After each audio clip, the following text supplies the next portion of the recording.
Habang pinapakuluan pa natin ng macaroni. Macaroni shell ang gamit ko. Shell shape.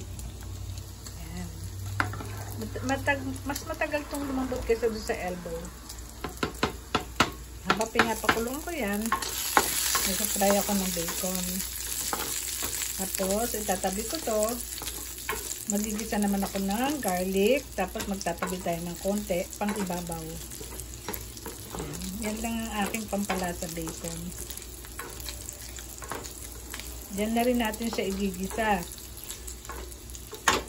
Garlic. Tapos, kukuha natin ng konti.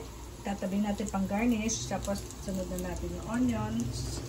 Tapos, itong ginisang Macau, chicken. Tapos, lalagay na natin siya doon. Lalagyan na natin siya ng gulay. Yan na, sopas na. At, dadagdagan natin siya ng ito na nga papalasa ko. Wala akong chicken or nor cubes. Lalagyan na lang natin siya ng sesame oil tsaka konting oyster sauce and milk. Ayan. Sunod-sunod na to. Madali na to. Tapos na ang ating bacon. Gisa na tayo ng bawang. See you later!